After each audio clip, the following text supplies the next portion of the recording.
We start this story off the right way with this old man calling out for a girl named Haruko to come change his elderly diaper because he went boom boom on the bed. There isn't a much better beginning than this. This world is much like our own. The healthcare system is a mess and on the verge of collapse as they have issued machines that keep the elderly alive that number in the millions and is starting to cut into the military's budget, so you know it's getting bad. A room full of board members have a meeting to discuss the state of their finances after taking care of so many elderly people. And as you all expected of the corporate overlords, their first thought is to just yeet the elderly into oblivion, so thus Project Z was made. Back to the old fart, Haruko has finally come to change his sheets, and she tells him there's nothing to be ashamed of. But this doesn't count as an emergency, so he shouldn't have pushed his panic button over it. Because of that, an ambulance was called, and we all know how expensive those can be. She goes about her task of taking care of him, but gets interrupted by the loud banging of the corporate overlords. They've chosen this man to be their guinea pig, volunteer for an experiment that could revolutionize the care for the elderly, or in other words, save them tons of money. They claim to have permission to do this, but they also claim to be good people, so not very trustable. But it's not like Haruko can do anything to stop them since Haruko is just a student nurse that is taking care of this old man part-time. Later in her university, after the professor leaves, this guy tries to slide into her DMs by inviting Haruko out to a concert. But she hears about a conference being held to unveil the findings of the experiments by the government in regard to the care of the elderly, so she blows him off without a second thought, and upon attendance, she finds that they went all out in their design. They outfitted the old man with a machine that takes care of all of his bodily needs and even comes with entertainment as well as a chat room so he can yell at other old people as much as he wants. It's also about food, medical care, and frag grenade resistance. Everything you could ever need. Oh, and there is also a slight chance that the fusion reactor powering it will leak radiation, but a little radiation poisoning never hurt anyone, right? Now I know what you're wondering, this thing has got to be really expensive to make. But in this world, unlike our own, nurses actually get paid a decent amount, so the machine is cheaper than them. However, even with all the impressive features he's stated, he hasn't mentioned anything about the old man's feelings. Takashi has never heard of this feelings thing, but he is trying to create a world where the elderly are taken care of, while also cutting labor costs for medical services, so he has no time to worry about made-up words like feelings. And besides, the people were sold the second they realized this means they don't have to clean up grandpa's shit anymore. The rest of the student nurses share Haruko's perspective since a machine can't cheer up an old man the same way a teenage girl can.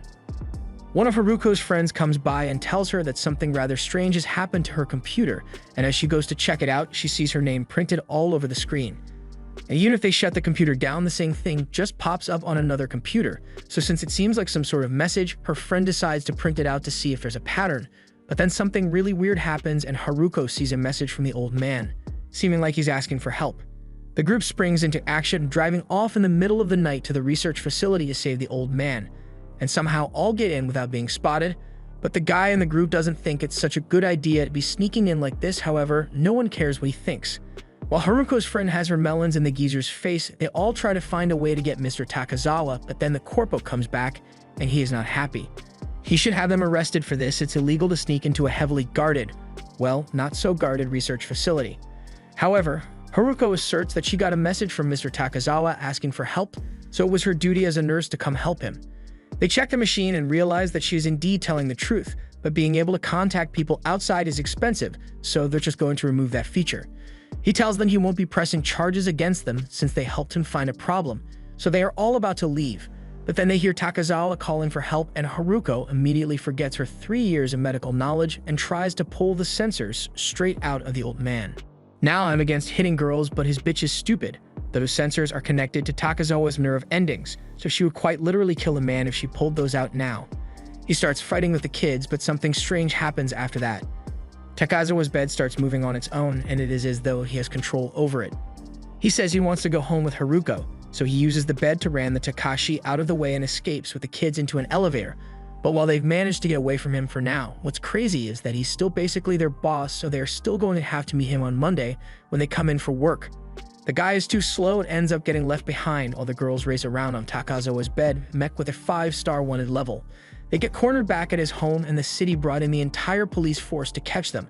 But with all the commotion, the attention of various reporters has been garnered and Haruko intends to get them to hear her side of the story before she ends up in the slammer. However, the police were too efficient and break in before they can say anything to the press. Takazawa's bed reacts to the emotions he feels after seeing Haruko get manhandled and begins to turn into Optimus Prime, but Hasegawa, the man in charge of making the machine, comes in and overrides the Transformer protocol to put an end to the dangerous situation. With Takazawa secured, the police arrest Haruko and the others to cart them off to jail. The head of the Ministry of Health is not happy about this breach of security, and even worse, he was never informed that the machine had Transformer capabilities.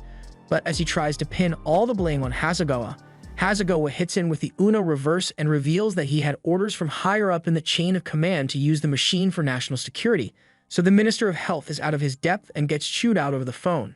Meanwhile, Haruko has gone into work on Monday and the backlash has already started. She should count herself lucky that she wasn't fired immediately, but she is still going to be transferred to the senior citizens ward that no one wants to work at. Her friends manage to get out of major trouble as well and plead with her to just let the old man go. There are plenty of wrinkly old dudes out there for her, so she should just move on for now.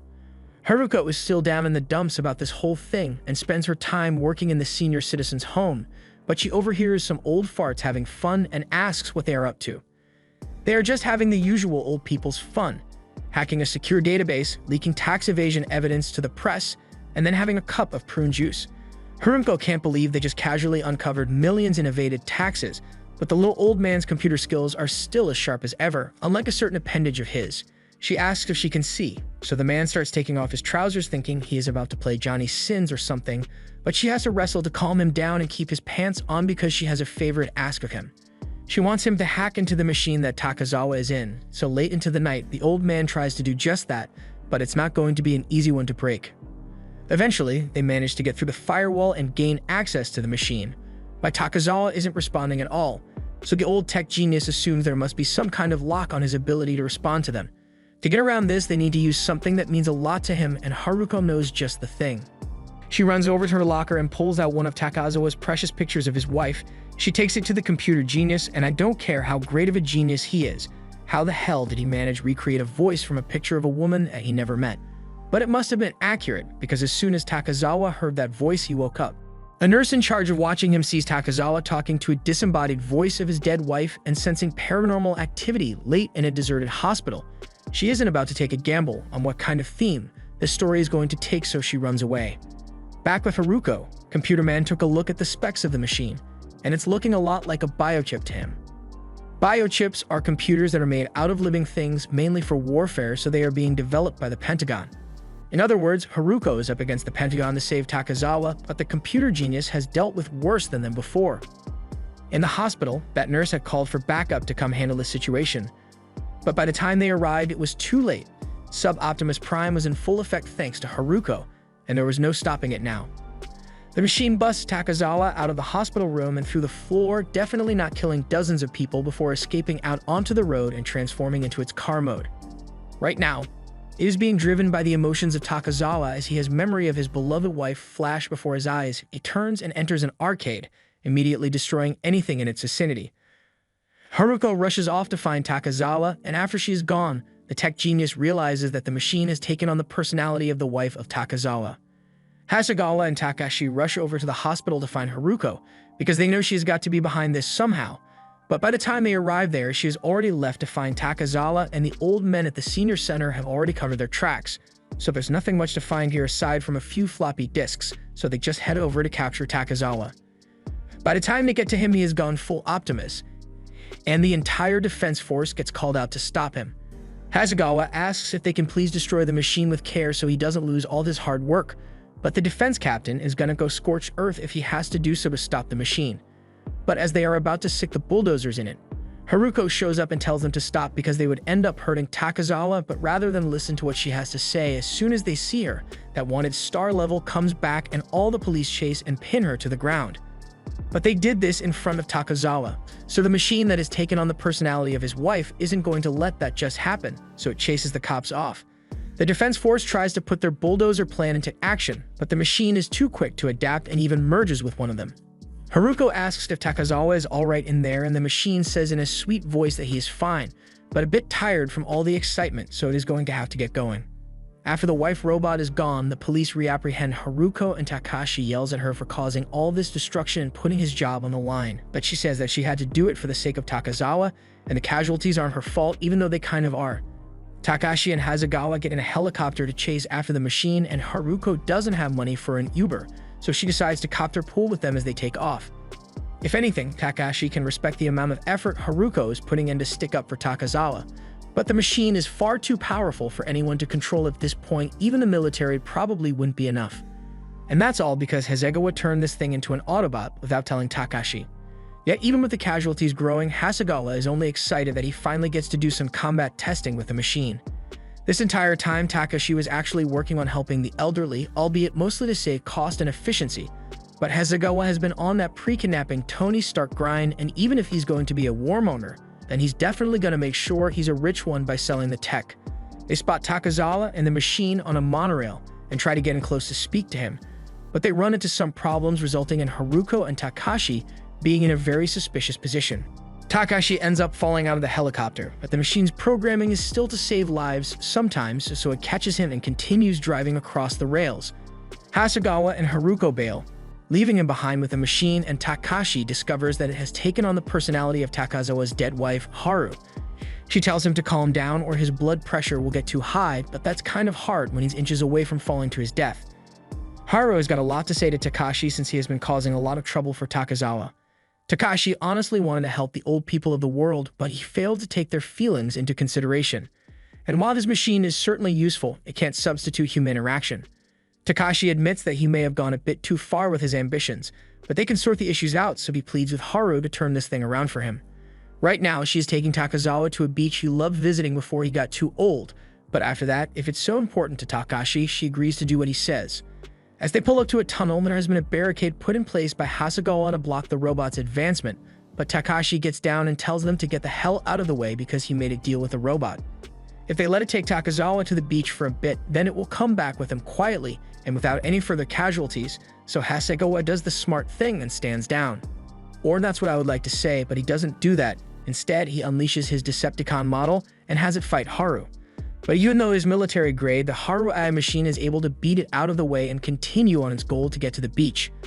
Haruko runs after it while Takashi yells at Hasegawa to disarm that military robot, but with a smug look on his face, he says he won't do it, so Takashi socks him in the face and follows Haruko. Meanwhile, the Decepticon has combined itself with the helicopter and rams into the Haru machine from behind and is in for round 2. Haru pushes it off and tries to keep it away with a slippery spray, but while all this is going on, Takazawa is oblivious to the danger he's in and just asks for some food. Haru tells him she'll make something soon after she's done showing this rust bucket who the original is, so she pulls out a bunch of wires from the wall and shocks it, causing his control panel to be fried. Nick is outside and relays the info to the nurse team about what's going on, but he's gonna stay out of it because he does not want to die. However, as soon as they offer him a reward of the hug kind, the power of Horny compels him to leap into action. The military robot is now out of control and more dangerous than ever, so Haru realizes it's not safe to keep Takazawa with her and hands him off to Haruko before dragging the other robot off in the direction of the sea. Meanwhile, Nick has come to rescue Haruko in a van, but instead of heading in the opposite direction of the action, Haruko asks him to follow the robots of mass destruction, and they end up getting trapped in the van. Haruko and Nick manage to get out, but Nick gets tied up in the robot's wires, so Haruko has to be the one to stop it. She climbs the mountain of wires with a tank of oxygen to smash the robot's processing chip, but as she looks for it, Hasegawa chases after her to stop her from destroying his ticket to the rich life. Haruko eventually finds the thing's brain and smashes it with the tank before Hasegawa can stop her, and Haru uses what's left of her body to light it on fire, causing a massive explosion and destroying it for good. By the end, the damage she has taken is too great, and Haru powers down indefinitely.